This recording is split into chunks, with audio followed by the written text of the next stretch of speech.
काय केलं?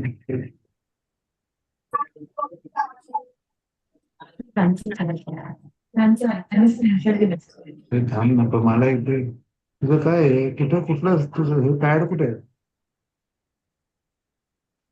Pallavi madam. Yes, ma'am. Please start. Madam, please stop हा. sharing your screen आणि main flyer we can see. We are not able to see that flyer.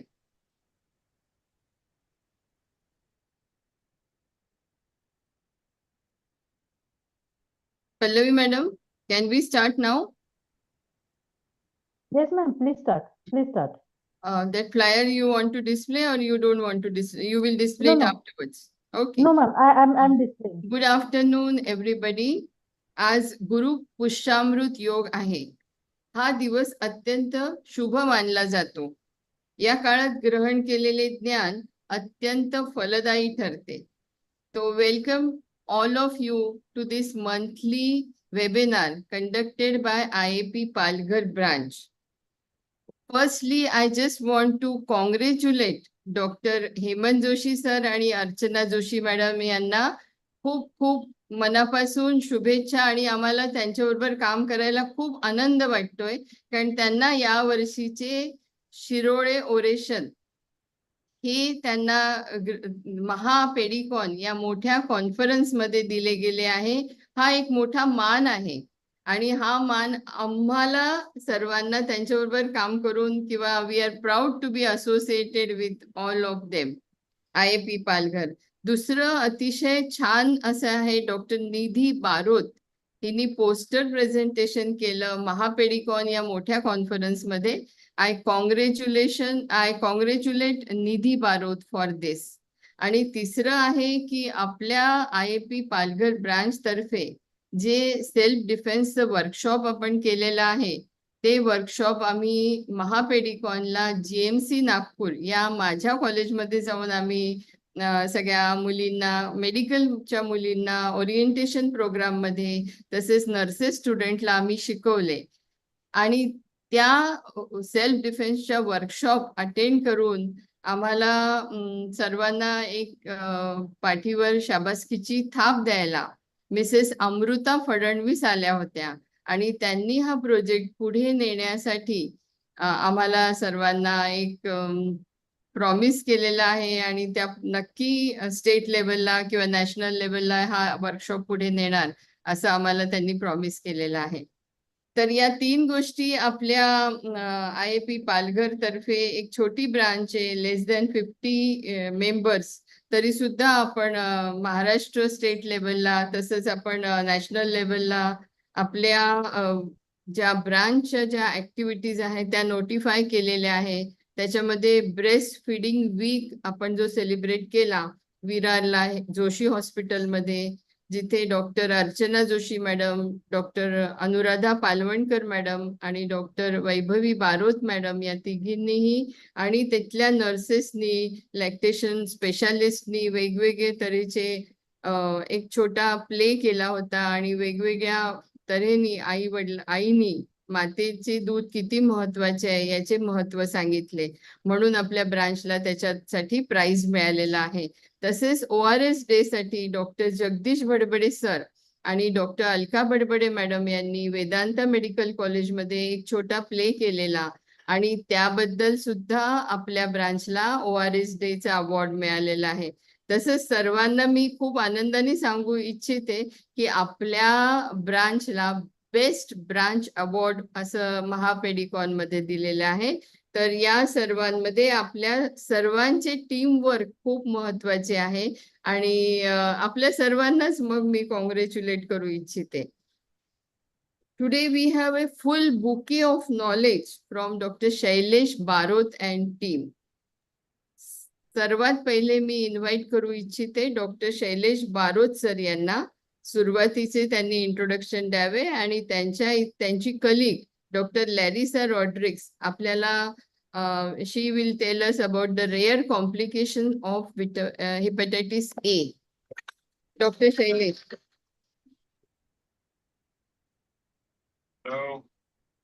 कुठे निघाले? Hello, Dr. Shailesh.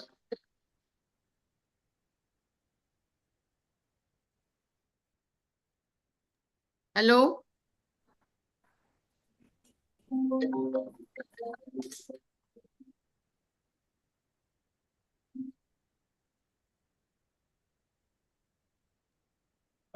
Madam बोला. आहेत sir. We come in. Hello. Hello, Shailesh. We want you to start with the introduction of Dr. Larissa Rodriguez and Yeah. what she is going to tell us about the rare complication of hepatitis तुझं A. कुठलं कसं कर.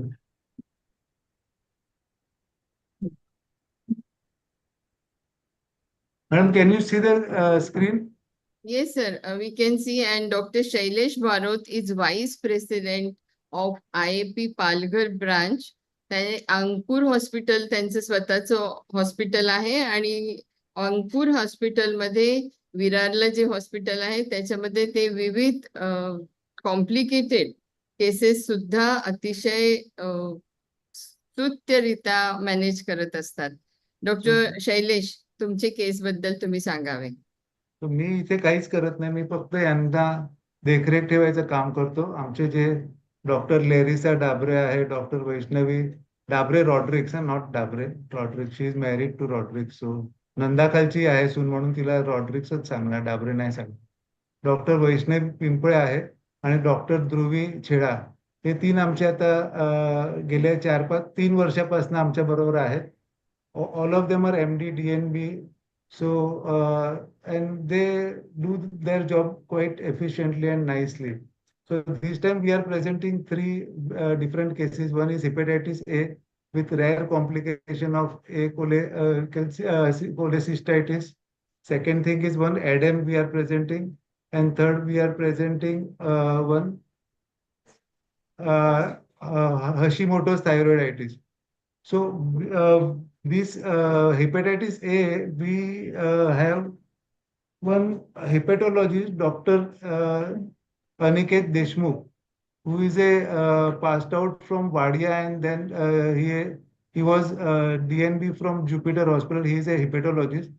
Incidentally, he is from Vasai. So we are basically promoting local talent. So he incidentally came to meet me on that particular day, and he saw this child. So I said, Aniket, why don't you introduce yourself to people from Palghar, since you are basically local from here. So after this case presentation, Dr. Aniket will also give his opinion on this patient. So he has seen this patient. So let's start with the topics and then see. Yeah. Welcome, Dr. Larissa, Dr. Vaishnavi, and Dr. Aniket also. Thank you, ma'am. Thank you, sir. Good afternoon, everybody. And I will take this opportunity to thank you for allowing me to present this case. So my case will be on a rare complication in hepatitis patient. So the case begins like this. So this is an 8-year-old male child who came with complaints of abdominal pain, nausea since 4 days, yellowish discoloration of sclera, and high-colored urine since 3 days, had decreased urine output since 3 days, and had one episode of vomiting before admission. So otherwise, other history was not significant. There was no significant past birth or family history, developmentally normal child. On examination, he was conscious, oriented, cooperative, vitals were stable, he had icterus. There was no edema, cyanosis, or lymphadenopathy. On systemic examination, patient had tender hepatomegaly measuring 5 to 6 centimeters below subcostal margin. It was soft. It had soft borders, smooth surface. Span was around 11 centimeters. Spleen was not palpable. Bowel sounds were present. There was no shifting dullness. Rest of the systemic examination was within normal limits. So once the patient was admitted, the course in hospital was like this. Patient was started on IV fluids, injection augmentin, tab Utiliv syrup, B52 syrup, B1 was started. In view of persisting and pain in abdomen, UAG abdomen was done, which was suggestive of mild hepatomegaly with overdistended gallbladder with internal sludge. Surgical opinion was taken and conservative management was advised. Repeated investigations were done, which I will be showing further, which were an improving trend. So patient was discharged on 4th day after he was asymptomatic. On discharge, patient had mild tenderness hepatomegaly, and liver was still 5 to 6 centimeters palpable below subcostal margin. So on admission, the investigations were like this. On 19th, he was admitted. So his HB was around 12, PC was 38.3, counts were around 5,000, with neutro of 45%, lympho 47%, platelets of 2,27,000. The next day, the investigations were almost similar. Meanwhile, the HGOT, HGPT were quite deranged. HGOT was 1,104, PT was 1,960. Total bili was 4, direct was 3.32, proteins was 7.3, and 3.9 of albumin. Subsequent investigations were an improving trend.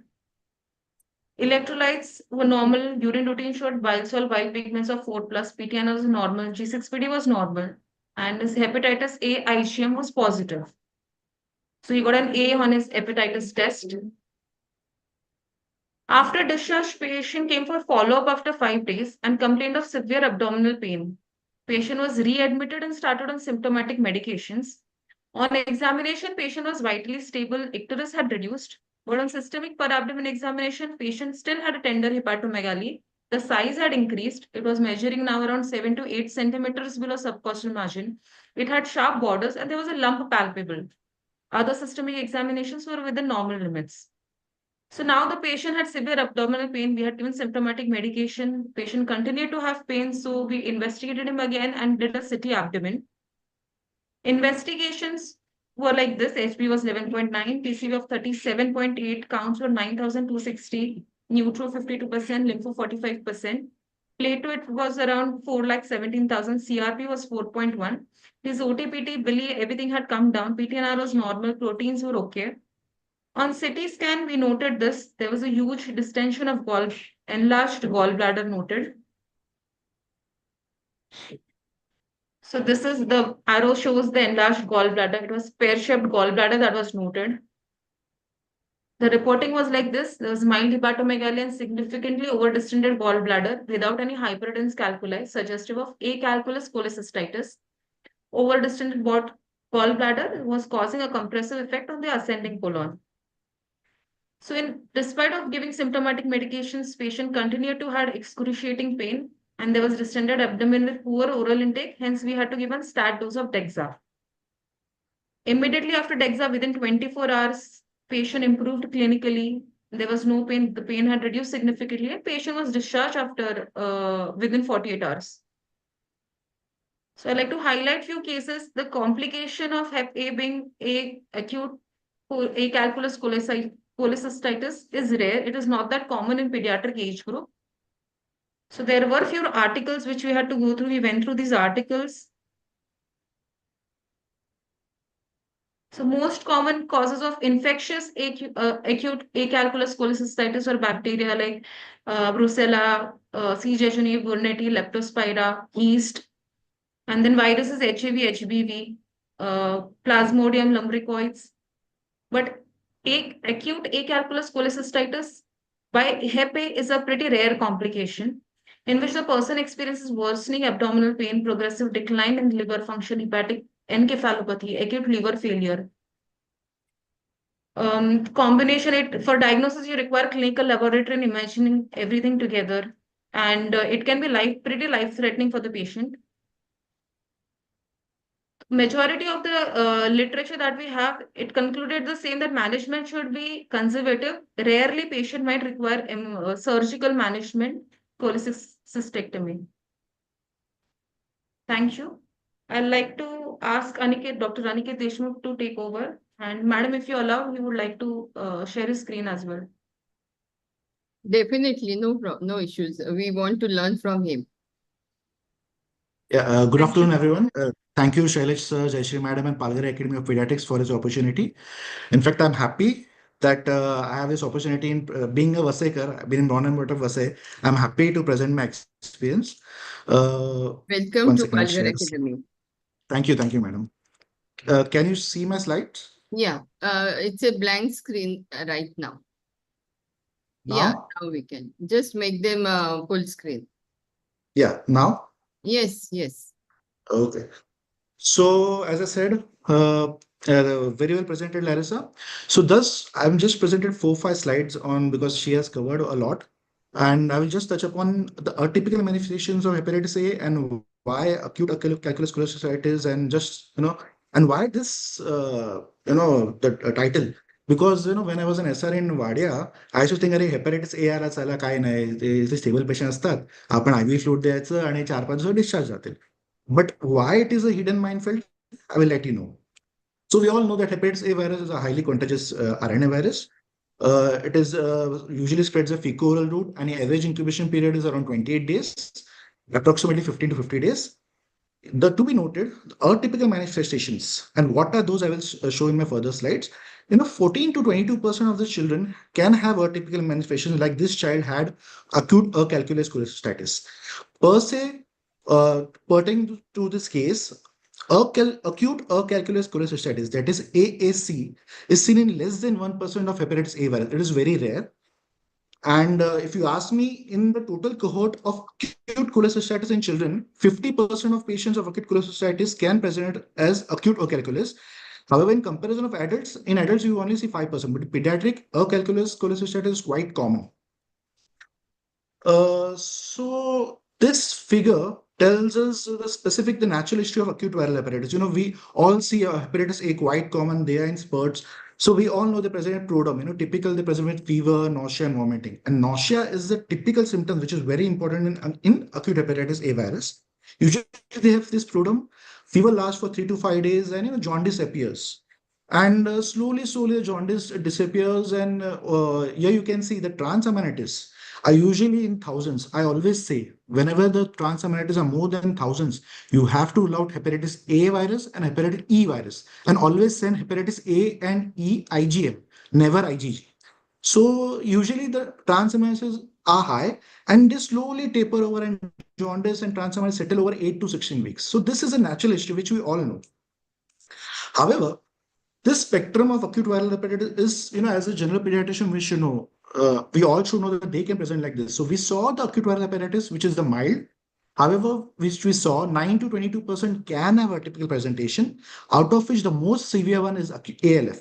In the cohort of acute viral hepatitis, less than 5% of patients can present as acute liver failure, which we should keep in mind. Second, these are the typical presentation, cholestatic phase. Typically, the present of acute viral hepatitis A, will start having itching after 2 weeks. They have such a severe itching that they have scratch marks and they bleed also. This is seen usually in 11% of patients. Relapsing courses are patient, usually they will have patient which have jaundice, disappears in 2-3 weeks, and after 1 month they'll present with jaundice. So they have this relapsing course. Usually it is also rare, seen in around 3% of patient. Ascites, in patient of acute hepatitis, they can sometimes have mild ascites. This can be seen on 5% of patient. And why this is important, I will show you in my further slides to see why ascites is important in acute viral hepatitis. Similarly, hemolysis, whenever there's patient of acute viral hepatitis, and if you feel he is having pallor or there is a hemoglobin drop, you should rule out hemolysis. You should send a DCT retic count. And if a male child, always to look for J6P deficiency, because they present as hemolysis. Other complications rare, as this patient had acute calculus cholecystitis. They can present hepatitis A can also cause GBS. It can cause pancreatitis and AKM and many rare complications. These are some of the overlapping manifestations which we also saw in my previous slide. Viral hepatitis can present cholestasis, can present relapsing. Why ascites is important, I can tell you. See, sometimes, many cases, the most common cause of chronic liver disease in India is Wilson disease, and second most is autoimmune hepatitis.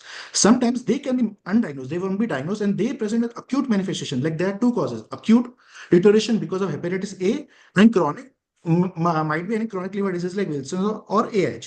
So whenever the patient with acute viral hepatitis has ascites, we should always keep in mind to rule out chronic liver disease. So we should look features like, is there any growth failure? Is there any past history of recurrent jaundice? Is there any parameters like hemolysis? If these are in the mind, then we should always think that whether are we missing any chronic liver disease? However, as I said, ascites also can be seen in acute viral hepatitis, but it's quite rare. So my word of caution is, if you have a patient of acute viral hepatitis, if you have features of CLD on USG, if you have features of ascites, always think of CLD, which has been undiagnosed. So these are some of the features which can present other atypical manifestations of acute viral hepatitis. Yeah, one is cholestatic delete. And I've seen many patients of acute viral hepatitis. They go to homeopathic practitioners, Ayurvedic practitioners. They take some Kada, and you will see once after having this drugs, there will be sudden sharp rise of bilirubin and sudden sharp rise of itching. So you should always ask a specific history whether they had any homeopathic medication, Ayurvedic medication, or any other drugs which has not been prescribed by a allopathic practitioner. So cholestatic DILI is also a typical manifestation, and this patients sometimes require short course of steroids to decrease the itching. Pertaining to this case, the mechanisms of acute calculus cholestatis, two mechanisms have been known. One is the bile stasis causing impaired gallbladder emptying. So because of if this is a gallbladder, this because of the bile stasis, the gallbladder is inflamed, and there is pain and there's cholestatis. However, in this case, as a hepatitis A, the usual mechanism is local ischemia because of the infections, because of other like hepatitis A, typhoid, vasculitis. This can cause local ischemia and local injury to the cystic artery, and this causes inflammation. This causes pain in this patient. And usually, as Larissa showed in her slides, most of the 90% of this patient, or 90, I can say 95% of the patient requires only conservative management. However, sometimes, after ruling out infections, and we know if this is hepatitis A, sometimes short course of steroids can be given and this can be managed. Very rarely, surgical treatment is required. Just this is my last slide. Just important pointers pertaining to hepatitis A, not pertaining to this case, just hepatitis A. Always and always allow normal diet. There are no recommendations. Ki haldi kami diya, tumi he kami kha. So kai nahi, you can give normal diet, lots of fluids. You have to give 2 to 3 liters of fluid according to the weight, but you should always give lots of fluids. And if required, if it's not taking orally, IV fluids are important. Why? Because if there's dehydration, they can have AKI and they can have issues. As I said, avoid Ayurvedic medication, avoid homeopathic medications. Unnecessary medications, like I've seen Lev 52 is very common drug which is used. I can say that in literature there's nothing recommended. So don't give Lev 52. Don't give unnecessary medication. Yes, vitamins can be given. UDC is very important, which is an important medication. Should be given in the doses of 15 to 20 mg per kg. UDC I can recommend. And one most important thing, always if you have a patient of jaundice, if you suspect any hepatitis A virus or E virus, always send INR and GGT with LFT, because definitely if the INR is elevated, if it's more than 1.5 or more than 2, definitely we know we are dealing with a patient of ALF. And GGTs, because sometimes whenever there's high GGT and there's itching, we can suspect there's some sludge which is blocking. And always consult a pediatric hepatitis if there is a case of ALF, because INR is elevated, there's worsening sensorium or any atypical manifestation which I have discussed. Finishing my just a small talk. Any questions? I'm happy to answer. And thank you, Dr. Aniket, for this enlightenment. I would like to know about if you said that diet is not important, but we always say that high carbohydrate and low protein diet is required for the liver diseases. Yes, sir. So, ma'am, though the usually recommendations are not for CLD. For hepatitis A, is a recommendation by NASPGHAN, that is North American Society guidelines. The recommendation are clear cut to give normal diet. Whatever they're having at home, you can give. There's no recommendation give high calories or high protein. No, just normal, whatever they're having, you can use, because it is very common. People say ki haldi kami kha, and doodh kami kha, and chikna padartha kami kha. So there's no recommendation. You can just do normal diet. What are the chances of hepatitis A going for a chronic infection? And as I said, key hepatitis A is there's an entity called acute viral hepatitis, and there is another atypical manifestation is known as late onset hepatic failure. So usually less than 8 weeks they can have hepatic failure, but to label it chronic, there is no as such entity called chronic hepatitis A. Usually, as I said, ki sometimes what happens, there is a CLD, there is some chronic liver disease, and vartun tela hepatitis A hoto. So it is always acute manifestations. And as I said, underlying CLD साठी आपल्याला you need to ask, we need to see the past history, whether काही growth failure आहे का, whether there any past history of any recurrent jaundice, whether there any family history of any liver disease. जर हे सर्व असेल, then you have to think की हाँ ह्याला some CLD आहे which has been undiagnosed. Okay, and what I want to ask, like in hepatitis A, what are the red flag signs where we should like be alert and refer this patient to expert like you? So first and most important is INR, because I think, ma'am, you like parrots, you are all a senior, but some of the periphery center, they don't do INR only. So INR is investigation which you should see. If INR is elevated, definitely consult. Second, worsening sensorium. There are grades of hepatic encephalopathy. Sir, especially the grades are for infants. If you see the infant is sleeping a lot, तो खूप झोपतोय, सकाळी पण झोपत बसलाय, that is a worrisome sign. For older children, you can ask him whether he's feeling sleepy or whether there's irrelevant talking is assertion, definitely you need to consult. Third thing, atypical manifestation like itching वगैरे असलं, किंवा you find out hemolysis वगैरे काय असलं, किंवा HB drop वगैरे असलं, किंवा as this patient, he had, हा patient जो बॅरेट सरांकडे बघितला, he had such a severe pain, just you touch the patient, he used to wince.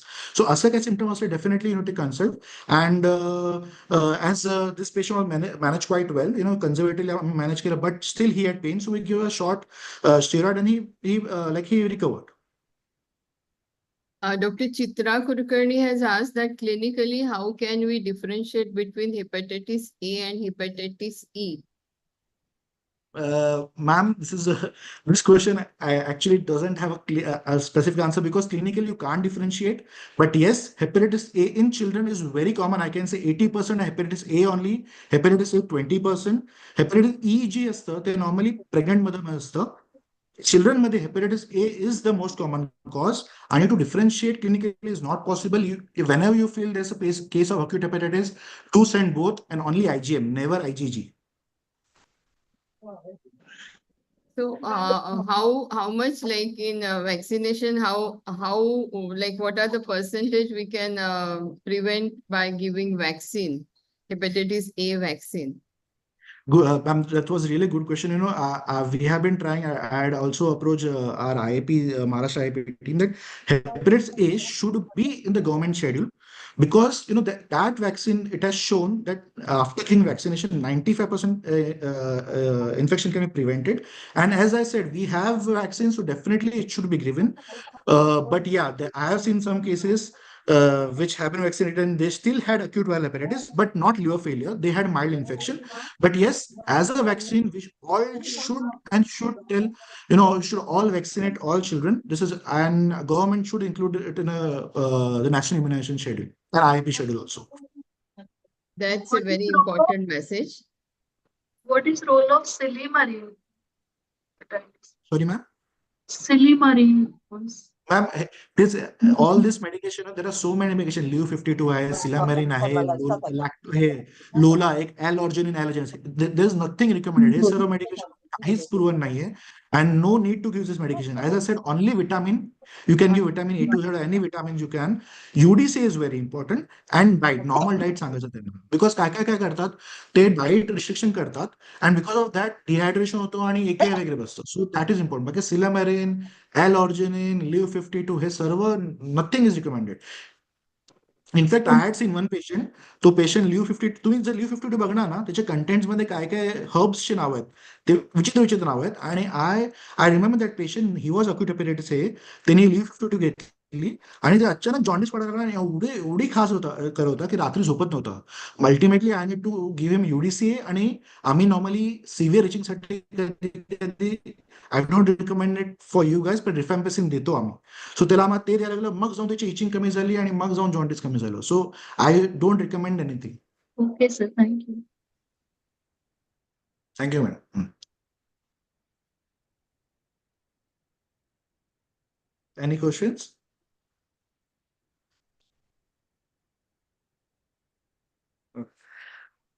I think thank you, Bharat sir. Thank you, Jashri madam and Palghar Academy Thank for this you so opportunity. much, Dr. Aniket, and we will proceed for the next case.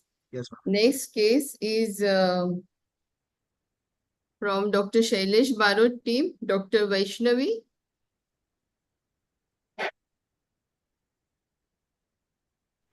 Yes, ma'am. Vaishnavi is I'm here. will be telling us about the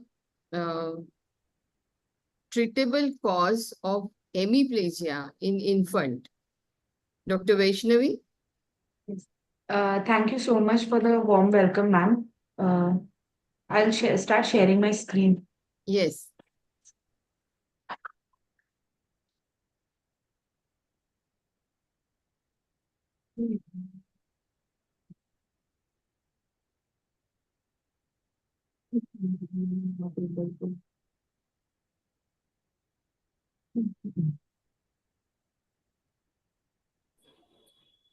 Dr. Vaishnavi is associated with Akur Hospital, and she is working since the last 3 years with us. She has done her MD and DMD, and now she will present her case. Welcome, Dr. Vaishnavi.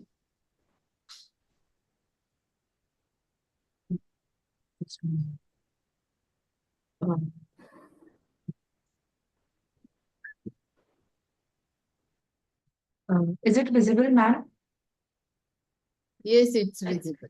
Yeah.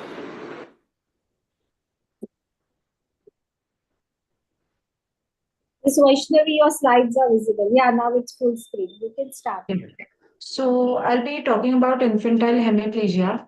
We had a 9-month-old male child born of non-consanguineous marriage, second by birth order, hailing from UP, Muslim by community, who was brought with complaints of difficulty, sudden onset difficulty in movement of left hand and leg since almost a day, and frequent falls while crawling. So the child did not have any history of preceding fever, cold, or cough, or any previous history of vaccination. So, but there was previous history of cold and cough almost more than a month back. So on examination, the child was afebrile, vitally stable. So pulses were well felt in all four limbs. Respiratory rate, BP, and saturations were all in the normal limits. Uh, Systemic examination was also in the normal limits. There was no significant murmur or any cardiac abnormality that was found. CNS wise, the child was otherwise very conscious, active, and playful, but weakness was noted in the left side of the body. The infant was unable to roll over or sit. Tone was slightly increased on the left side with deep tendon reflexes of 3 plus on the side of affection. So, pain sensation was present. Other sensations could not be examined because the child was very small. So, this was how the child was. Is the video playing, ma'am? Yes. So if you see there is a paucity of movement on the left side, he's not very, matlab, compared to the right side, he's not moving his left lower limb and upper limb much. He's able to turn, but not completely, or get up and sit or crawl also. He's not able to do that.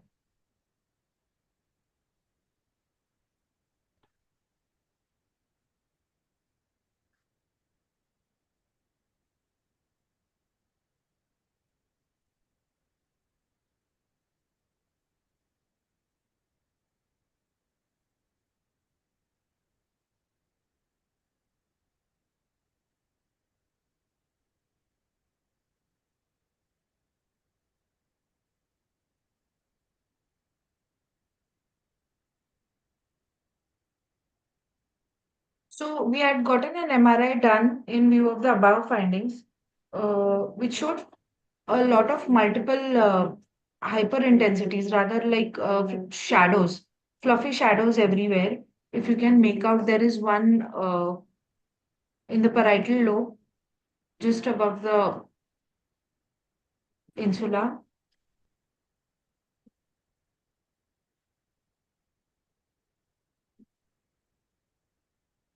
There are also few present in the thalami and also in the cerebellar region. So this was the MRI report, which was suggestive of multiple lesions in the right frontal, parietal, left insular white matter, right basal ganglia, and also left thalamus and left brachium pontis. So there was no other evidence of hemorrhage or calcification. And the largest was seen in the frontal lesion, measuring 2.5 into 2.5 centimeters, suggestive of multifocal demyelination or acute disseminated encephalomyelitis. So, During this time, we also took Dr. Amit Watkar, who is a pediatric neurologist. We took his opinion, and in with his opinion, we had done CSF studies for anti-MOG and anti-NMO bodies. At the same time, we had also sent serum studies for the same. Routine was otherwise normal. In the above mentioned test, serum anti-MOG antibodies was positive, and we had confirmed the diagnosis of acute disseminating encephalomyelitis. So, on that note, we had started the child on injection methylprednisolone at high dose for 5 days. So, over a period of the next couple of days, the child improved. He was initially able to turn over completely and then able to sit. On almost on the fourth or the fifth day of methylprednisolone, the child was able to stand with support and even take a few steps. So, what is ADEM? So, it is basically why this case is different from normally the ADEM cases that we see is because the child did not present with encephalopathy. The child was otherwise active, which for which we were not very sure if the child belonged to this diagnosis. But then we had other supportive tests and obviously MRI studies to confirm our diagnosis. So, what is ADEM? It is basically acute disseminating encephalomyelitis. It is either a post-infectious encephalomyelitis, which is acute, rapidly progressive autoimmune process characterized by demyelination in the brain and spinal cord in genetically susceptible individuals. So it is characterized by multifocal neurological symptoms, and the main thing that ADEM has is encephalopathy, which we did not see in this child. So it requires a combination, like I said, combination of encephalopathy and neurological deficits, which has to be polyfocal. So it can be monophasic or it can fluctuate within 3 months. So if there is another episode, then we call it as multiphasic ADEM. So imaging modality, again, it is MRI. Analysis of CSF generally reveals pleocytosis, but CSF can be normal as in our case. So treatment includes first line high dose IV glucocorticoids. Immunoglobulin is second line, and if nothing works in refractory cases, we do plasma exchange or cyclophosphamide. In this case generally is different because first it did not have encephalopathy, and secondly we caught it very early, and the improvement was rather drastic because again early diagnosis and early treatment. And I think that is the key in diagnosing such cases, which obviously helps us to prevent further deficits, and definitely long term deficits are prevented when the condition is picked up early and treated early.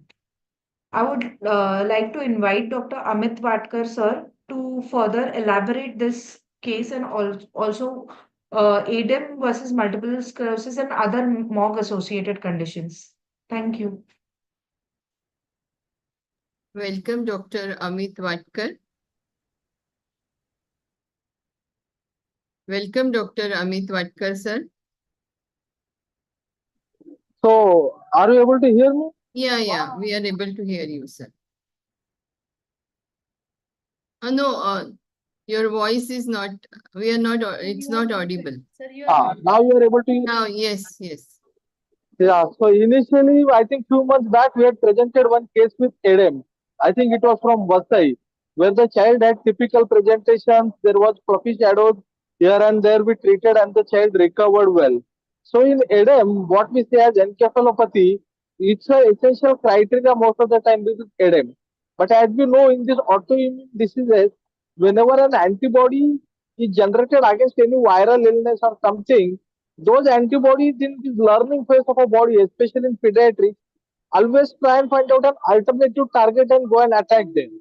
Initially, we were all aware as a CNS as a single chunk where antibody would go and attack, and we used to label it as ADEM. Later on, as more and more studies came ahead, we found that whenever there is more predilection for optic nerve and large spinal cord lesions near the CSF area, we started to find more antibodies, and then we came out to know NMO. So neuromyelitis optica, in which there are antibodies against aquaporin 4. So in aquaporin 4, it's a subgroup or I think subset of ADEM where the antibodies are secreted against aquaporin 4 antibodies. On further research, they found that there are few cases which presented like aquaporin, like NMO, but they did not have aquaporin antibody. They responded to steroids, that means it was definitely inflammatory, but still it did not have aquaporin antibody despite of two or more trials. This time, then on searching more, they found another antibody that is myelin oligodendrocyte, so MOGAD. So when they found these antibodies against MOG, they realized that they keep doing studies, and they eventually find out that MOG is in fact a bigger brother. So whenever a ADEM is there, almost 50 to 60% of cases from ADEM are turning out to be MOG.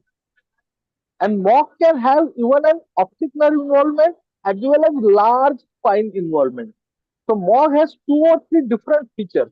So it can have optic nerve involvement mostly in anterior part. It can have bilateral symmetrical. Usually in ADEM, it is asymmetrical. It is all fluffy. But in MOG, it can be demarcated. It can be bilateral symmetrical. And also it can have large spinal cord lesions. But the beauty with MOG it is that MOG responds well like ADEM. 70% of MOG don't recur. 30% of MOG can recur. If they recur, then we can think of further treatment. But the worst brother is NMO. Why? Because NMO has a poorer prognosis. NMO usually always recurs. NMO can have deficits that persist. And NMO can sometimes require drugs like rituximab and other immunomodulators over a longer period of time. In MOG, even if the antibodies are positive after 6 months, you still may not treat it because the relapse rate is not high with MOG. But in NMO, if the antibodies are positive, you have to treat NMO. So these three brothers are nowadays coming more frequently. In fact, in this current season, I would have seen almost 6 cases of ADEM, from which 4 are MOG and 2 did not have antibodies. One of them, in fact, had a full spinal cord involvement. And the lesions of ADEM are typically at the white matter gray matter interface. Lesions in MOG can be purely cortical, can be purely thalamic, and the lesions in NMO are specifically near the CSF areas. In optic nerve, CSF areas, and long tract, more than 3 segments involving the spinal cord. CSF, other things can come positive, may not come positive. But you have to check for antibodies specifically in serum to find out what it is. Thank you, Dr. Amit Watkar, sir. And the key here is the acute early diagnosis, early treatment, and early referral to a neurologist. Sir, we would also like to know whether this is a genetically predisposed case or whether this patient also has a idiopathic origin. So it is like HLA related to HLA. So few patients have a tendency to get this, but nothing concrete has been found in this respect.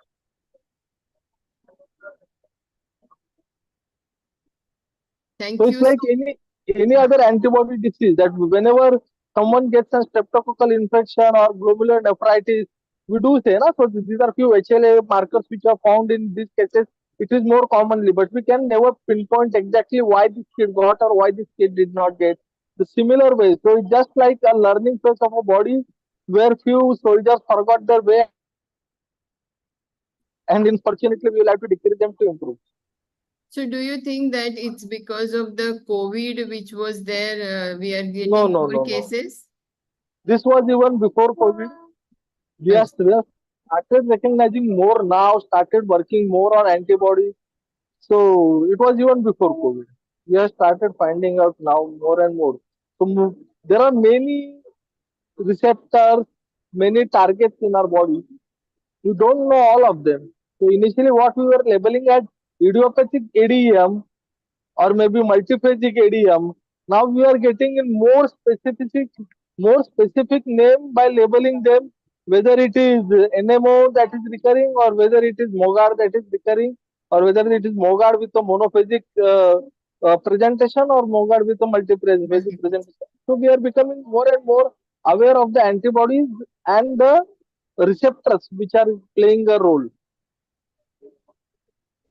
Thank just you, like doctor. स्टार्टिंगला सर्दी होत होती तर कदाचित सर्दी झाली आहे पण आता आपण म्हणतो इन्फ्लुएन्झा झालाय का तुला ऍडिनो झालाय का किंवा दुसऱ्या कुठल्या कारणाने सर्दी झाली आहे का असं just like becoming more specific with what is the इटिओलॉजी.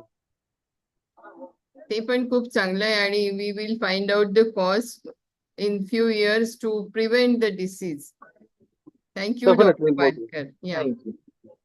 Now we welcome Dr. Dhruvi Cheda, who will talk on constipation, which is acute and non-functional. Dr. Dhruvi Cheda is working at Ankur Hospital. Welcome, Dr. Dhruvi. Thank you, ma'am. Good afternoon, everyone. Thank you. I would like to thank Dr. Barot, sir, and IEP Palghar platform to provide me with an opportunity to present the case.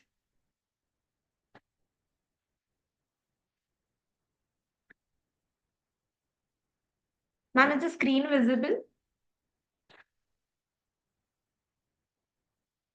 Now it's visible. Yes.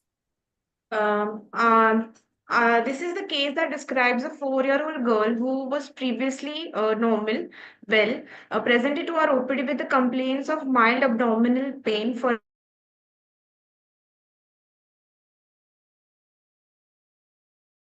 her abdominal examination revealed gaseous distension. There was no tenderness, guarding, or rigidity. No palpable mass was felt.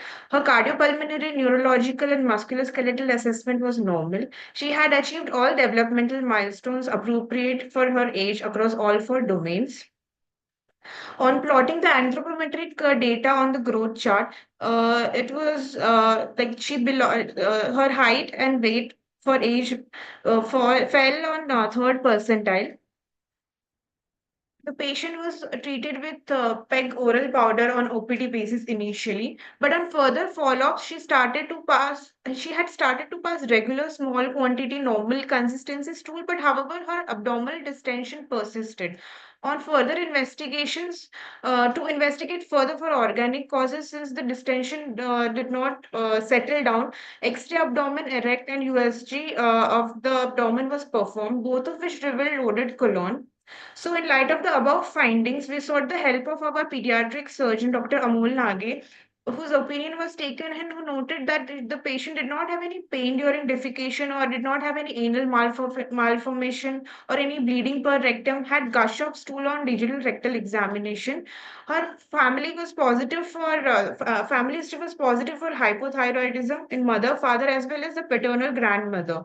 So I would like to call our expert pediatric surgeon Dr. Amol Nage to speak about on like how he ordered few investigation and suspected one of the cause to be organic cause to be hypothyroidism. Uh, I would like to call Dr. Amol Nage.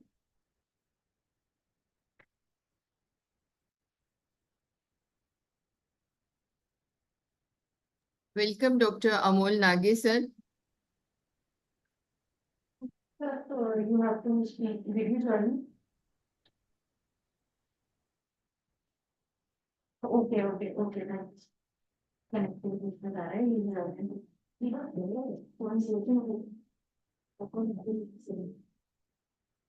Ma'am, there's some connectivity issue with sir's network. He's joining, ma'am. Okay, no problem. But you can tell us about what was his opinion and how you proceeded for this case. Sir noted that since it was not a functional cause of constipation. Dhruvi sir is joined. Okay. Welcome, Dr. Amol Nage, sir.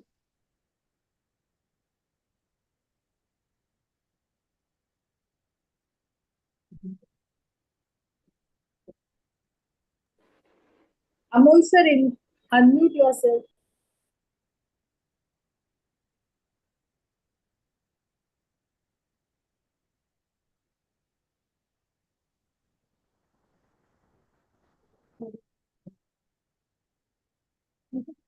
So I was searching that only.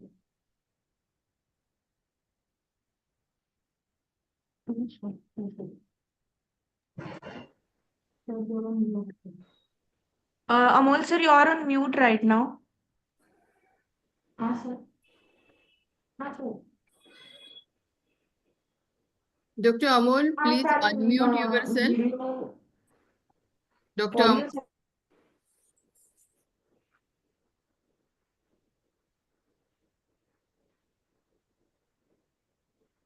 Ma'am, I'm sending request to them.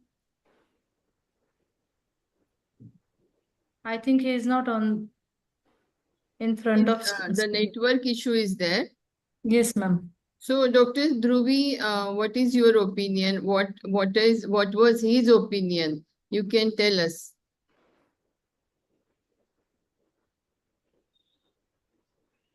Ma'am, sir is not able to unmute right now. Can you ask? Pallavi madam, can you unmute Dr. Amol Nage sir? Ma'am, I have sent request actually to the Amol sir. Asked to unmute, but there is no response from his side. I'm trying. Okay. Sir, Now he is a co-host. Yeah. So now he Yeah, will. even I made him a co-host also. Yes.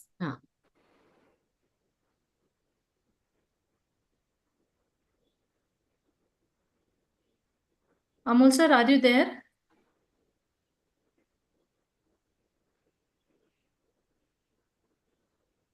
Dr. Vaibhavi, can you call Dr. Amol Nage? Yes, madam. His phone is busy. Yes.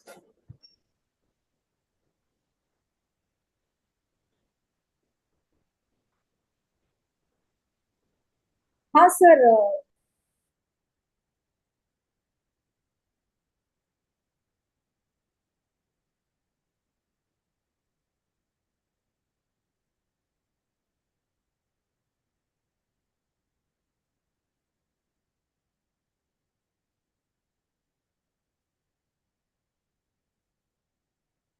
Meanwhile, we can the audience can talk about this case. Ma'am, I'll go ahead. Yeah, you can go ahead. So what? Just tell him about the Amol Nage issue. Ma'am, since the patient did not have any history of passing hard, large quantities stools, or there was no straining of stools or any bleeding associated with stools or any typical posturing before just passing the stools. Also, there was a significant family history, and there was associated symptom of excessive sleepiness. So we thought to be organic cause more than functional. So we ordered few of the tests, of which the thyroid profile test came to be quite significant in Dhruvi, yes, ma'am. I've put sir on speaker. Let's see if we can hear the voice. Okay, yes, ma'am. Yes, sir, you can speak. Yeah. So this patient came to my OPD with a chronic constipation.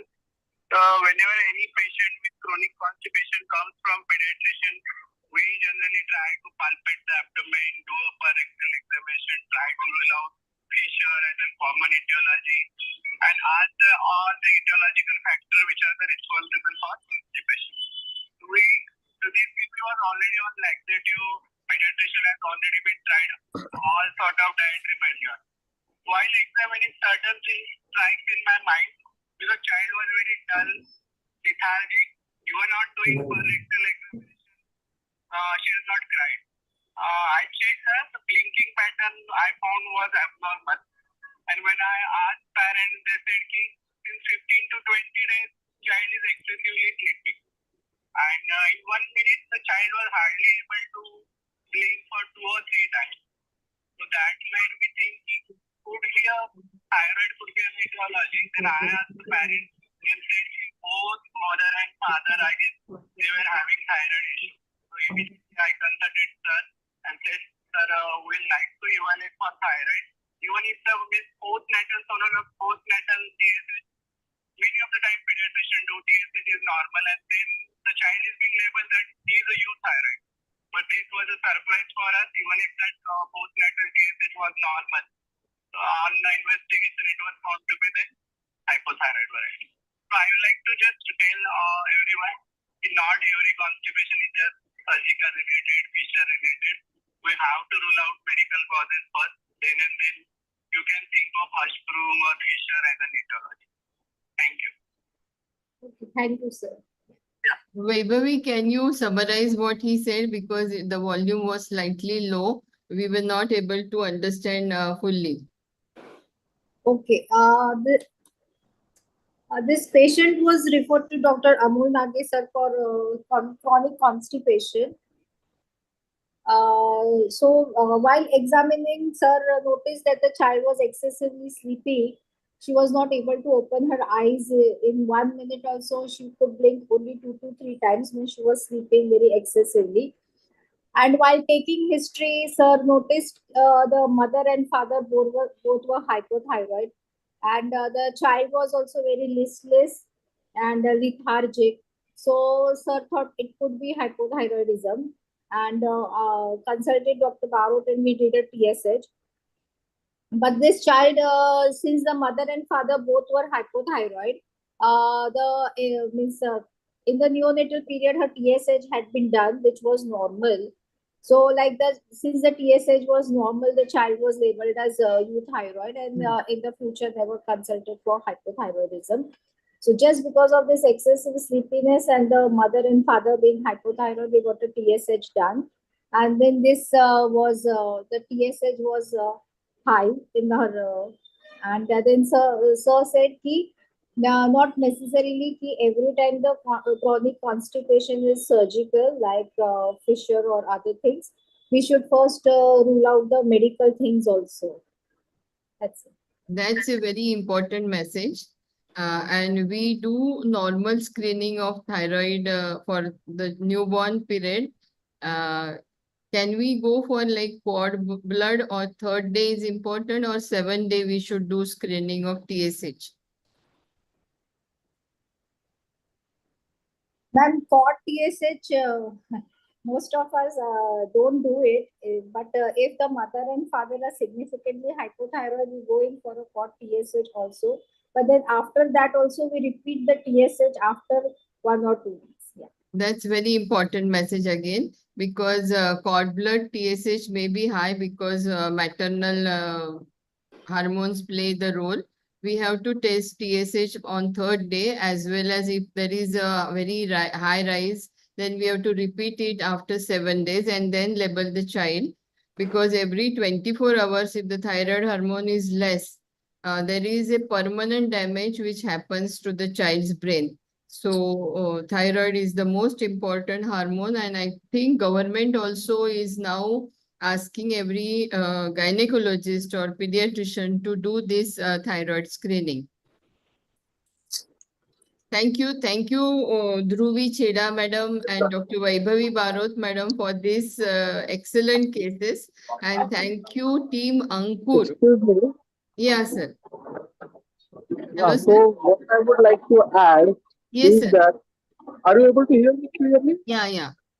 So what I would like to add, any child, especially in the pediatric group less than 5 years, should not have normal stools.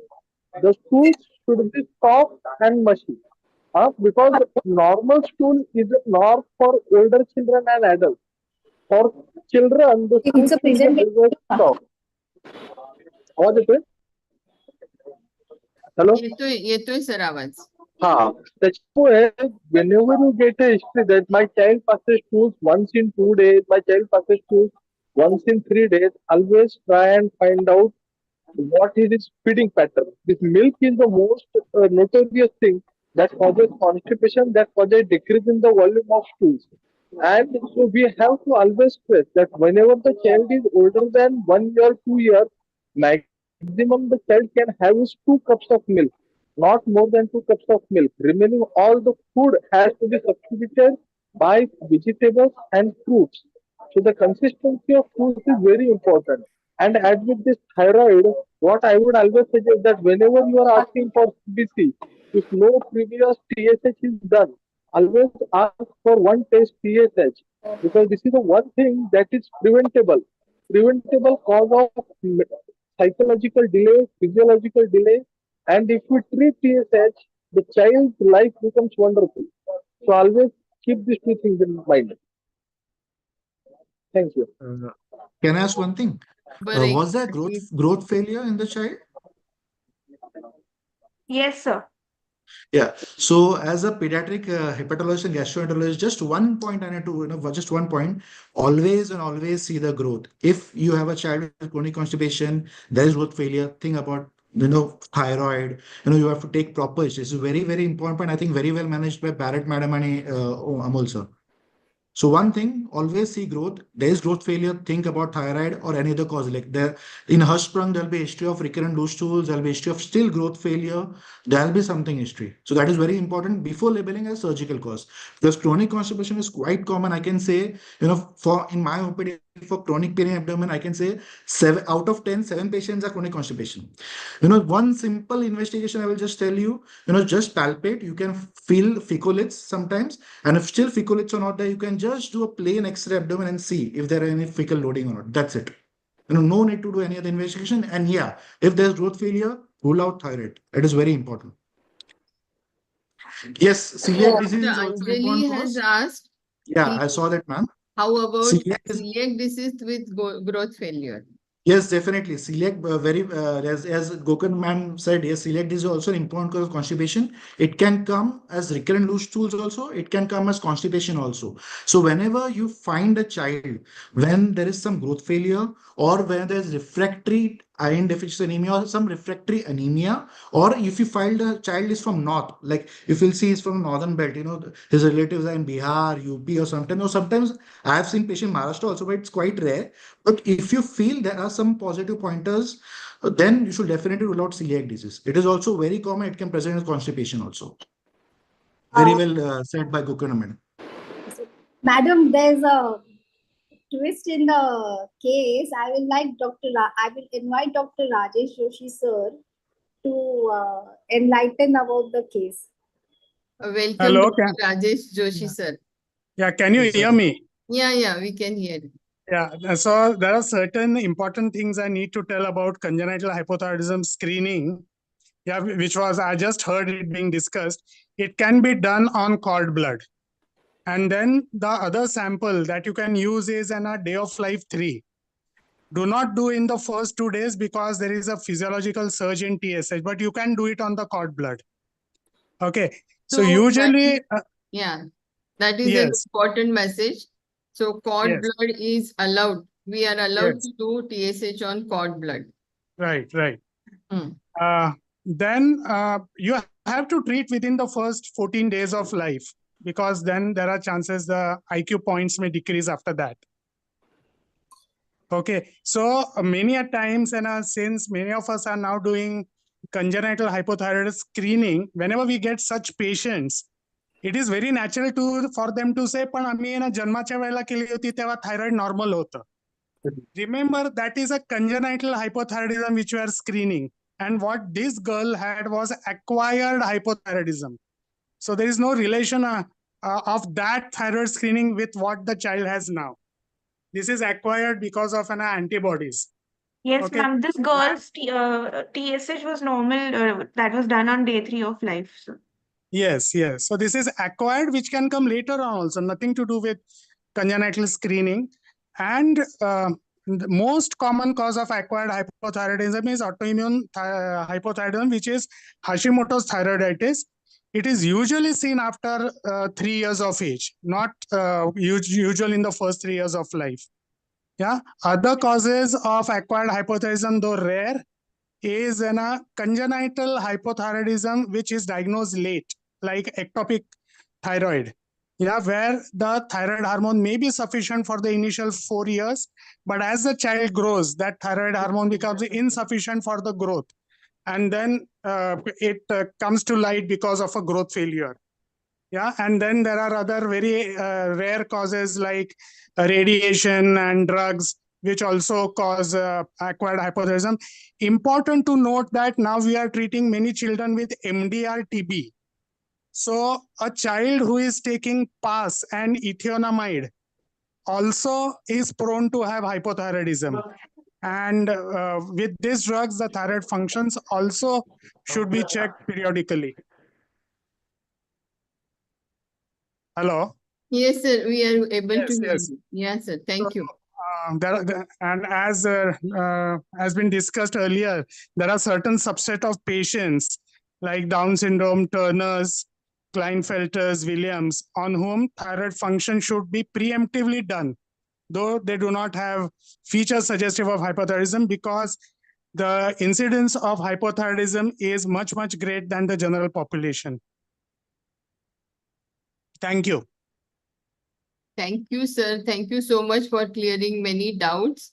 And thank you for joining the super specialty faculties today. Our next speaker is a stalwart from Amravati. He is a passionate about conservation of environment, and he is a past president of IAP Amravati. He is a EB member of Maharashtra State. Currently, he is a vice chairman of environmental chapter and also medical legal chapter of IAP. He creates awareness and spreads knowledge through more than 200 TV talks and also writes regularly in various newspapers. He has received prestigious Mudliar Award in IMA and Lifetime Achievement Award, and also Award for Excellence Award of Social Services by Central IAP. I welcome Dr. Satish Agrawal, sir. Welcome to IAP Palghar, sir. Today, he will tell us about the importance of environmental history in the diagnosis of pediatric diseases. Welcome, Dr. Satish Agrawal, sir. Thank you, Dr. Jaishree ma'am. Really, I am very thankful to President Dr. Jaishree ma'am, Secretary Dr. Anuradha ma'am, and Treasurer Dr. Alka Barwar ma'am. To be over here in Palghar, it's just like a home. Not because Dr. Jaishree ma'am, Chitra ma'am are from Nagpur, Dr. Joshi sir, Dr. Joshi ma'am are from Nagpur, but here is a lot of affection of all the members. It's really heart-touching. Before I start, let me congratulate the branch for receiving the Best Branch Award. And Dr. Hemant Joshi sir for delivering the prestigious oration. So these are all the achievements by Palghar branch. And I feel honored to be over here for this session. So friends, we start with environmental history, a relatively dry topic, as I've been seeing the discussion for clinical subjects.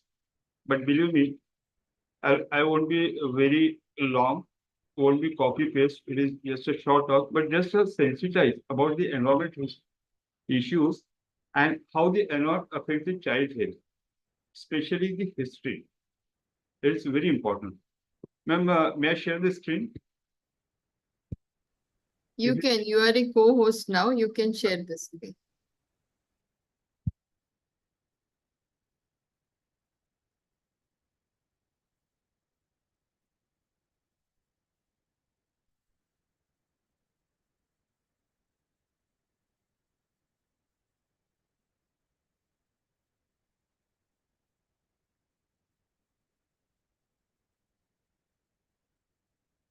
So as I was saying, the topic is environment history key to diagnosis. Myself is Satish Agrawal from Amravati. Now, if we split the word, what is environment? Because when I started, I was a bit confused about environment, weather, climate. For me, everything was same. But when I explore, the things are quite different. Environment is everything around us, both living and non-living things. Living, we all know animals, fishes, birds, all biodiversity. Even non-living things, they do affect us. Unfortunately, we do affect them also. What is weather? Weather is just the short-term atmospheric condition that can change from minute to minute, hour to hour, day to day, or season to season. Weather may be pleasant at time, may be unpleasant at other time. And the climate, it is the weather condition for a specific region over a long period of time. It includes the area of temperature, rainfall, snow, etc.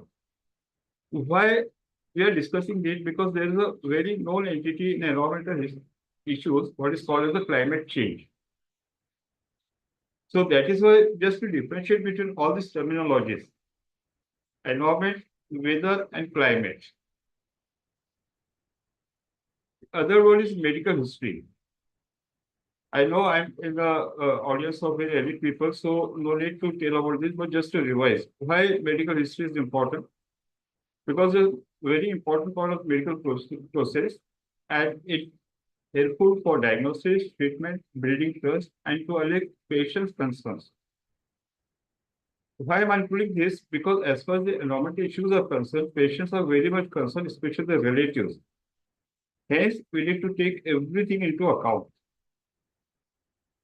Medical history, although it includes past and present medical conditions, potential health risks, medication, lifestyle habits. One of the most important things for environment and psychological factor applicable to all the diseases and disorders. Why do we need to discuss? Because the name of our chapter is ECHC, Environment and Child Health Chapter. WHO has quoted the healthier environment, if we provide healthier environment, it can prevent almost 1/4 of global burden of disease, 1/4, 25%. And we experienced it during COVID pandemic. Very important thing is, when we are born, we are having our genetic makeup. But later on, all our makeup is influenced by environment. The environment plays a very important role. If you go by figures, in 2021, 50 lakh children less than 5 years of age, they died. Imagine 50 lakh children, very huge figure, and half of them were just newborns, less than 4 weeks of age. So what are the significant environmental hazards? We all know safe drinking water, pollution, vector-borne diseases, industrial pollution, and poor waste management. The physical environment can affect everything. Now, what is this physical environment? It is the individual, the child. We are discussing about the child. So, child and surrounding is individual environment. If we extend further, the family and home atmosphere becomes the physical environment. If you go further, the community may be at play school, daycare center, or any other community places that becomes the physical environment. And lastly, the whole of the physical environment comprising of all what we discussed as the environment, it affects the childhood. Why do we need to discuss all these things? Because as a clinician, we focus only on the individual or at the most the family. Of late, the other two circles, they gain importance and they are getting attention from epidemiological and a clinician point of view. Traditional social environment is just the child health and development. Later on, family and other social settings. And physical environment, the whole of the environment, it was least concern. Although it can permit everything in the child health because of his breathing, because of his drinking, because of eating, everything what a child does, it affects the child due to environment. UNICEF describes environmental factors of the four in different ways. The child, the world of the child, world around the child, and world at large. You've seen all the four circles. Now, this slide is very important. The complex environment of the children. Children are at least environmentalists. What are those? They can be physical, chemical, biological, or socio-economic.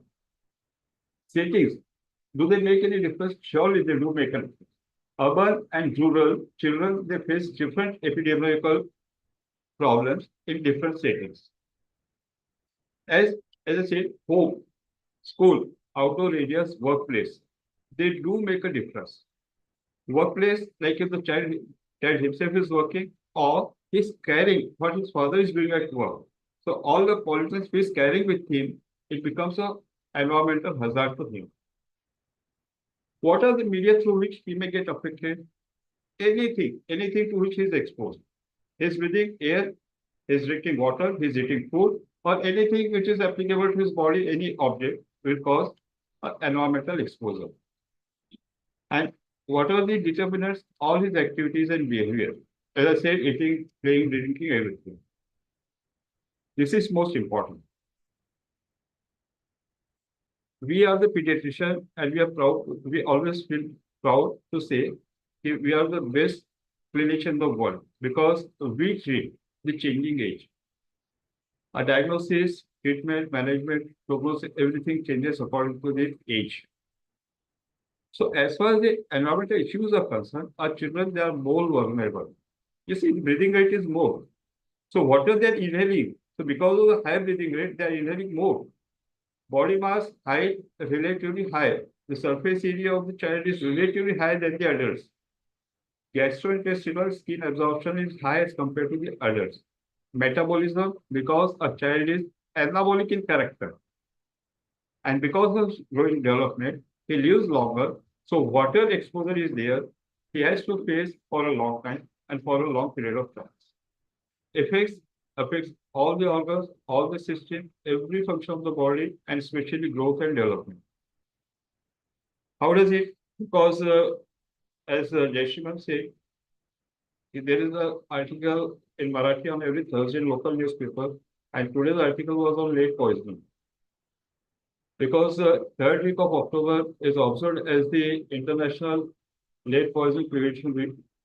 This time it was on 20th to 26th of October.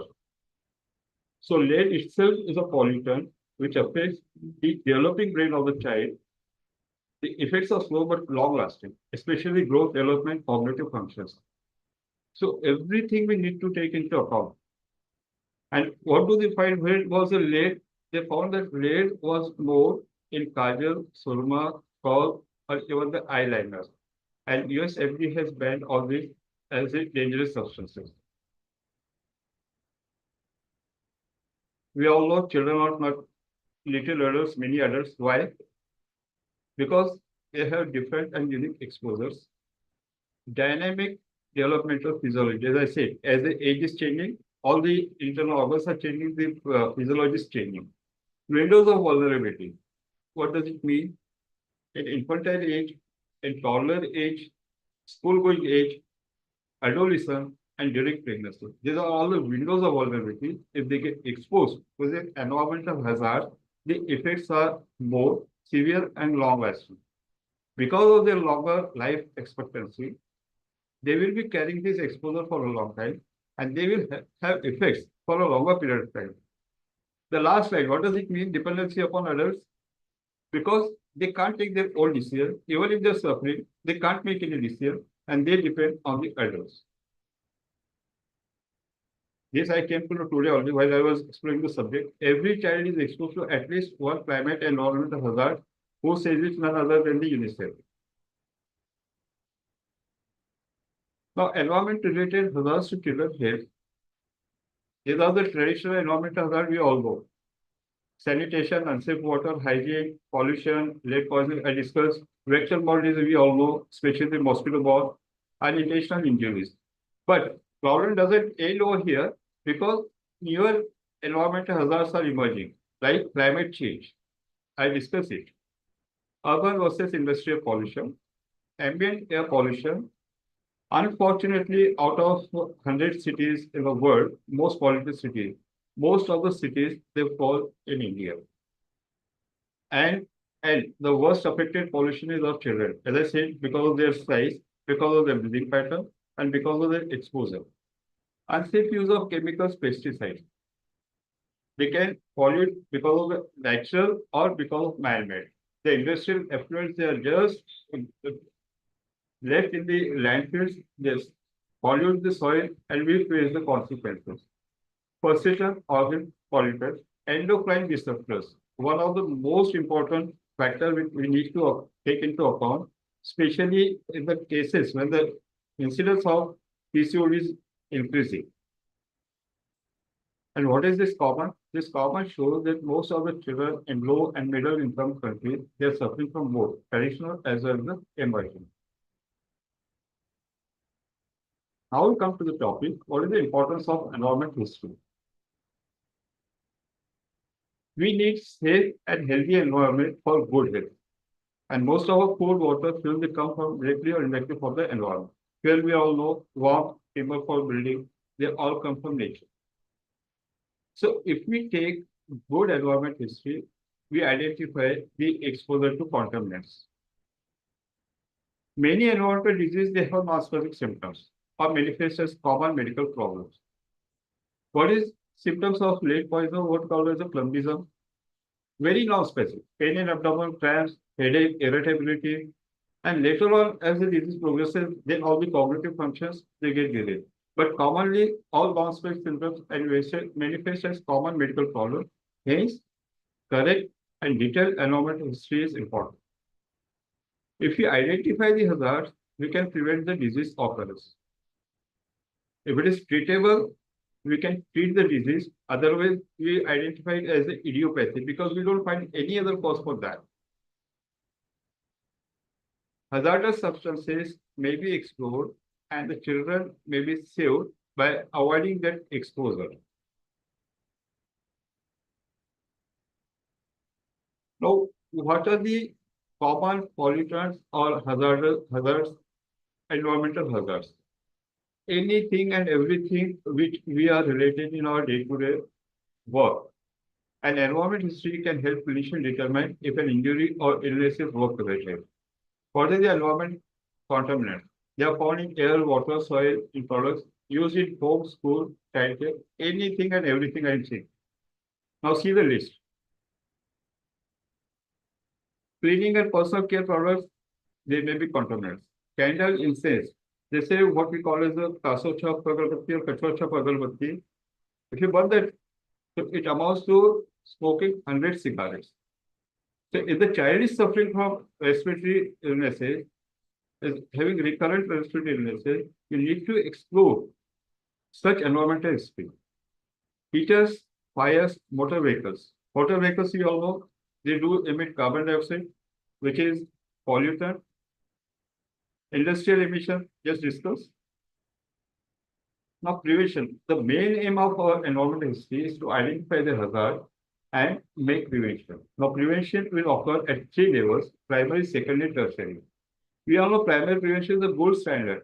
We aim to prevent disease or injury before it occurs. We identify the hazard, we remove that hazard, and we prevent the population, especially our child population.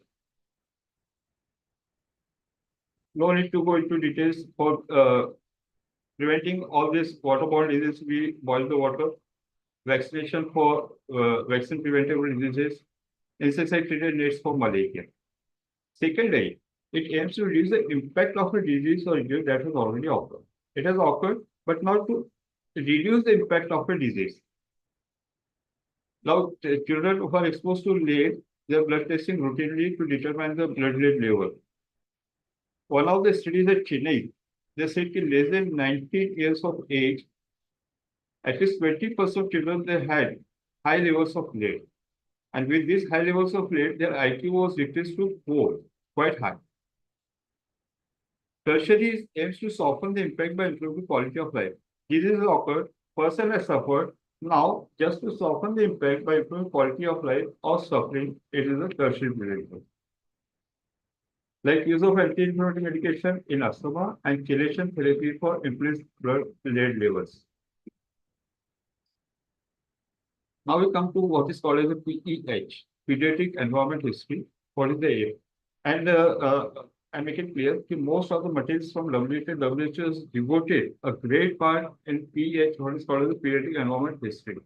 It is given a full chapter. They have created modules for that and provided beautiful material. What is the aim of this pediatric environment history? Used for prevention, diagnosis, treatment, follow-up, as applicable to any medical history. How do we take? We take questionnaire in both well as well as sick patients. And it should be tailored locally because there are international standards, but some of the conditions may not be applicable to our local conditions. So we need to tailor it locally to our population. An opportunity for interaction. When we're taking the history, we have an opportunity interaction with the parents, family, community, colleagues. We discuss. We are having so many people with rashes. So we discuss with the colleague whether it is hand foot pox disease, chickenpox, or what is it. Increases our own knowledge base because we are not exposed till now for this environmental related hazards or environmental history. And the most important thing, the confidentiality of the clinical data must always be respected. According to medical, it is our ethical duty. And also, as per the national and local laws, we need to follow the confidentiality of the clinical data unless and until it is asked for. The asked for things are if police asks for that, or if the court asks, then we need to provide the data. Now, how should be the questionnaire to this environmental history? It should be specific to local situation. We need to identify what are the potential environmental hazards. Again, a local problem may not be international. What is occurring at Spain may not be applicable to our local condition. How, when, and where are children exposed to environmental hazard? The questionnaire we are taking the history. What are the main health effects of waste? If somebody is smoking at home or somebody is smoking at 4-5 houses apart from the home where the child is residing. So what are the calculated health risks to the child? Where, and the most important thing, places where child spends most of the time, for example, home, daycare center, or school. Now, if we gather this data, for benefit of environmental history, we gather this data, we analyze this and interpret. So it will enable us for epidemiological studies, and it's a very good research tool. 5-6 years back, in Muzaffarpur, there were high incidence of what is called as the infantile encephalitis syndrome. And they correlated it with the eating of lychee, because lychee is grown very high over there. So children are eating lychee, and that's why they are getting this encephalitis. When data was collected, analyzed, interpreted, it was found to be a myth. Now, integrating this pediatric environmental history into clinical care. So I'm talking about the epidemiological things. How can it be helpful to clinical care? When to ask environmental questions? When any new patient visits, you incorporate into standard intake information. Like we take developmental history, we take immunization history, we take all history. So the environmental history is a must. Wheelchair visit, anticipatory guidance according to age. The history and the hazards will be different to different age. A 6-month-old child, a 1.5-year-old child, 5-year-old child, and adolescent. They will have different exposure, they will be having different effects on their body. The season and the local environment. Parental concerns. Explore potential for environmental components to their concern. No need to say, but most of the people, because the child is getting recurrent respiratory problems, they say ki kiti mana kela tari paanyat kheltos म्हणे का. We all must be laughing if I say so. Sick visits. Improved environmental hazards in differential diagnosis management decision. Very important statement, because the environmental hazards causing any ailment in the child will be non-specific. It will be slow in progression. So unless and until we explore this possibility, it may be overlooked, and as it may be labeled as an idiopathic. The question is, who should take the environmental history? Answer is depends on the local health system, availability of health workers, and obviously the resources. I'll be blamed कि हे काय लावलं नवीन म्हणून. पहिले से इतके सारे आम्हाला ते पेशंट भरावं लागतात, मग ही हिस्ट्री ते history, specially if I talk about medical legal point of view, so everything needs to be documented. तुम्ही आणखी काहीतरी लावून दिलं म्हणून. No. So if you see of this list, anybody can take this environmental history, preferably the treating consultant, because it will make a rapport and you come to know about the environment of the child. But otherwise, anybody can take the history. It is not a specific. Now, is there any questionnaire, specific or standard questionnaire of pro forma? Yes. again developed by WHO. This is what is called as the green page, developed by WHO, and can be used as a starting point because we need to tailor it to account our local needs. Some interesting point to consider from this green page. Color is green because clearly visible. Combination of potential environmental risk. So there are 50 questions in this questionnaire. मग पहिले सांगतो काहीतरी नवीन लावलं आता 50 सांगितलं म्हणजे कोण घेत बसणार. No, we need to take into account our local needs. We need to find out the probable environmental hazard and need to go into that thing only. Now, what are the source of information? The question are made in the clinic or observation at homes, school, playground, or community visits. So this may be provided by the teachers or the community workers. It not only tells us about the exposure of the child, but also tells about the quality of the exposure. Depending on A, B, and C grade, A is clean, B is average, and C is contaminated. So obviously there is a curiosity how the green page looks like. So this is the green page. Might be the latest may not be visible clearly because the screenshot, but it is available on WHO website, and PDF copy I'll be forwarding to Yashi Madam, which can be shared. Now questions arising from the green page. See, I'm saying 50, this is just taken 6th only. So what are these? The credible source, the paint, sanitation, water supply, food, waste, say all these potential environmental hazards. The question regarding this air quality. I'm saying air quality, daily they are saying air quality there is a fluorescence 2 days. So causes we need to go take into account heavy traffic, smoke indoor or outdoor, tobacco smoke at home, even the passive smoking, household air pollution, carbon monoxide detectors. Occupational work is very important, and any concerns about infectious vector-borne diseases. So we won't go into details about all these things. The performer is there. Now, who makes this visit? To complete the environmental risk assessment in the field, performed by community or social worker or environmental technician. You need not make the visits, these people will make. And completed information available to the pediatrician or primary health clinic.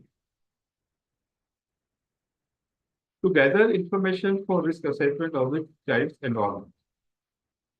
To identify the environmental risk and protective factors and now why all these places? Because these are the places where child will be exposed to environmental hazards. So these places need to be visited. The potential hazard need to be identified, and if really causing the problem, needs to be rectified. This is again from the same proforma green page of WHO. The prior information about child environment, living condition that need to be explored beforehand. And ideally, the first step completed to guide development of a local pediatric environmental history. Now, how is this proforma helpful to us? To record a set of data regarding availability of public services. What services? Some of the information could be completed like community water, sanitation, hygiene services, electricity, heavy traffic, air pollution, and can family reach the clinic? Because these are all the potential environmental hazards. And last line, in case if suppose such things are occurring, child is suffering, can the family reach the clinic? Because they are living in remote area or the medical facilities are not available, the child will be suffering. This is the abbreviation. ACHHOO. It stands for activities.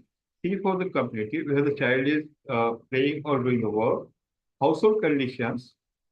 Hobbies of both parents and children, because parents' hobby will also affect the children.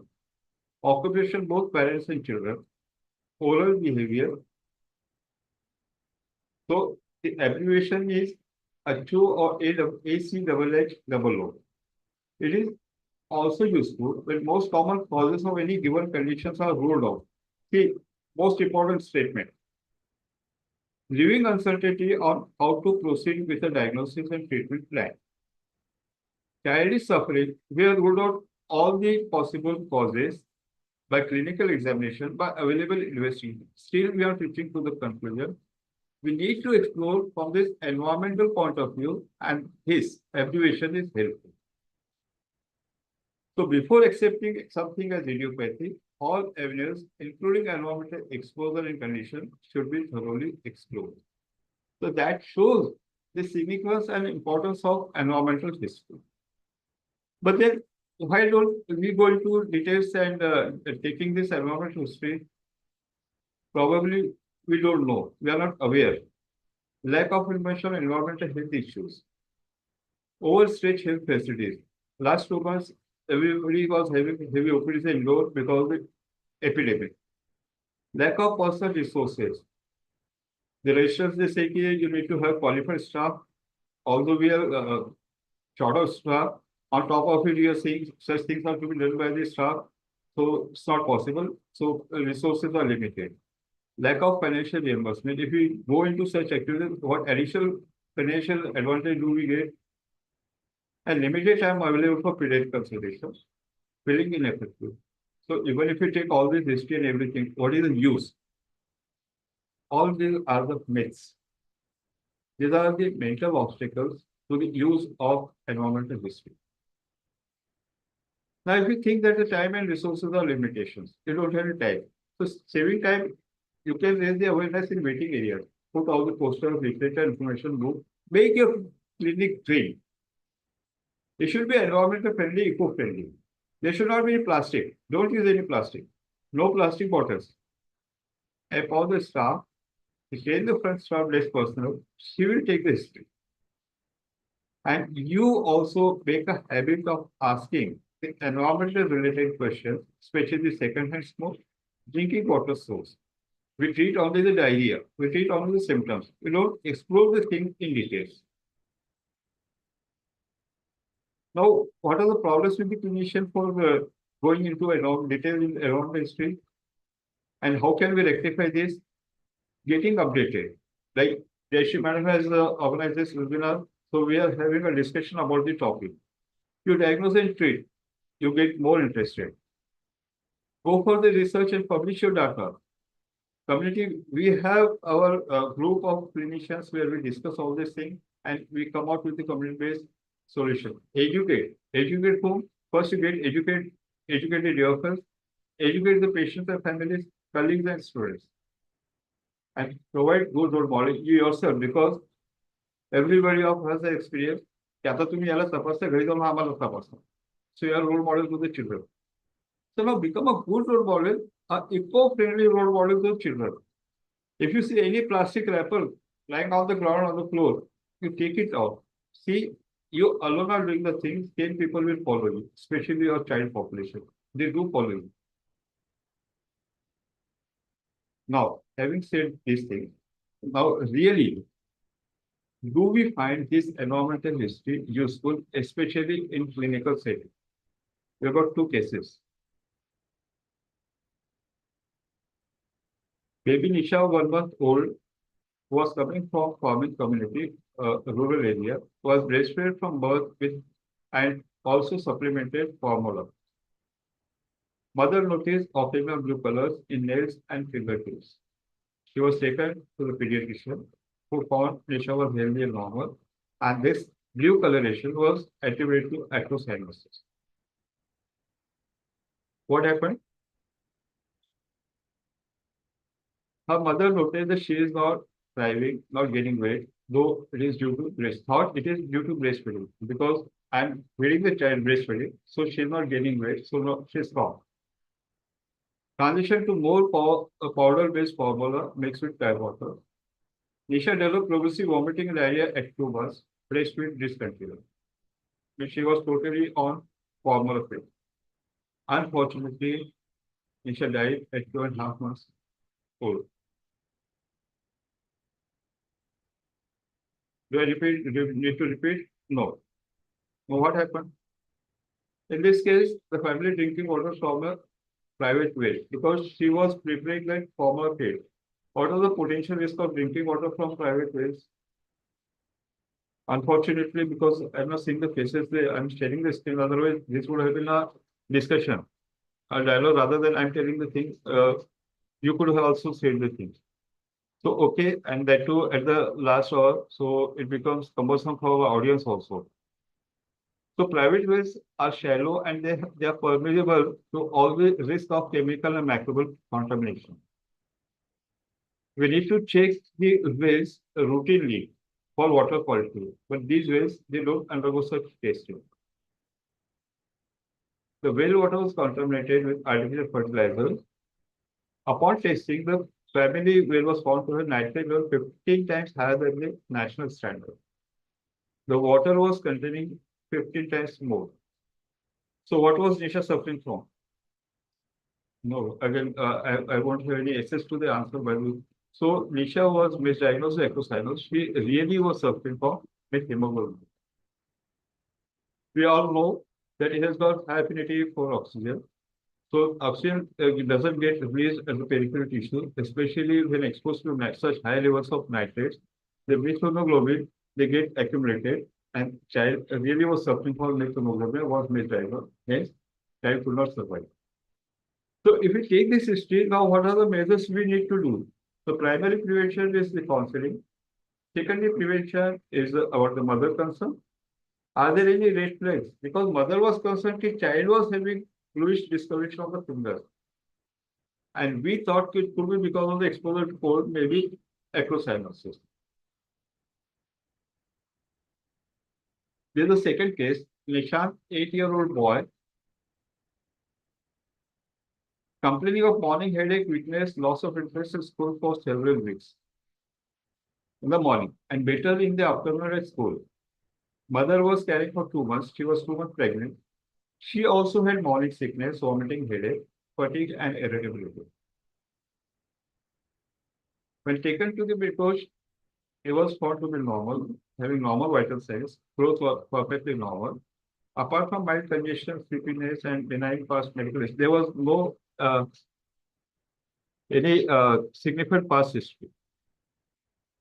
The pediatrician asked, as the symptoms are present in the morning, anything within the home causing them? Because in the morning he is at home. During the daytime he is at school and he is better. So is there anything which is causing the symptom and present at home? I really appreciate the pediatrician. He went into the environmental history. So without just overlooking the things, it is just a function. Child is avoiding the schools and he is having all these things. The pediatrician decided to take an environmental history. Heating source was from a gas furnace, which was installed long back. A repaired few months ago. No carbon monoxide detector was there. Consequently, consulted the specialist, the environmental specialist. Carbon monoxide levels were 15%. Normally, it is 1 to 3%. Mothers, 10%. So what do they do? What did they do? They vacated the home. Child was perfectly all right. What happened? This represented a medical emergency and the family vacated the house immediately. The company was called. They identified the source of carbon monoxide as incomplete combustion of gas in the furnace, exacerbated by the newly designed ductwork, which was repair was done few months back. Problem was fixed and the family were able to return safely to the. So unless and until you have that eye on the environmental history, probably this again could have been misdiagnosed. Now this is the last slide. Why are we worried about our children? Because they are the future. Environmental history is a very useful tool to describe environmental condition, behavior, and risk factors relevant to the childhood.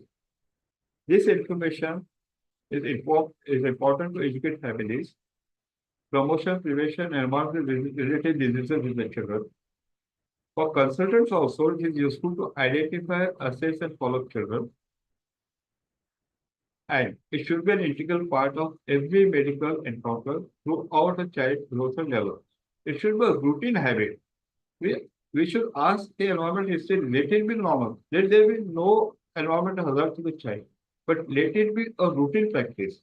What we are thinking as a time constraint, the lack of the resources, once you adopt this habit, it will become a routine. And all these things, then we come to know that they were all myths. What I need to do is really thanks to audience and the organizers. Thank you. Thank you, Dr. Satish Agrawal, sir. And like you said, that environmental history is a must for every child, right from scholastic backwardness to polycystic ovarian disease, and right from asthma to gastroenteritis. Many causes are hidden in this environmental history. Thank you for making all of us aware of this main issue which may affect the future of our children. Dr. Shailesh, you want to talk? You want to say something? You are muted. No, madam. Okay. Dr. Archana, madam, you want to comment on this topic? No, you are again muted. Think Yeah, she's everybody traveling. so great and thank you. Shailesh wants to say. Thank you, Dr. Satish Agrawal. That was really enlightening, and this is all new topic for all of us. We will also study more, and definitely we are going to practice this in our clinical practice to ask environmental history and find out the cause. But since this is not a measurable, like something which we have to do measurable environmental pollution level, like how we can say ki water is polluted or not, air is polluted or not. This is only plus or minus. So we cannot measure the level of pollution and all routinely. And so that is one of the issue which we clinicians usually face while detecting the level of air pollution or water pollution or noise pollution, light pollution. And as I always say, emotional pollution, which we always suffer from. I really appreciate your concern, ma'am. And as you're asking, there are levels. I didn't go in details because I knew I'm the last speaker. Probably the audience may not be in the mode. But as you are asking, so there are levels for measuring the air quality. One is called as the air quality index, AQI. And according to that, the air pollution level is decided. As I said, recently of last 2 3 daily pollution, the air pollution in Delhi has increased. So the measure is according to the AQI, air quality index. There are various measures and parameters according to that.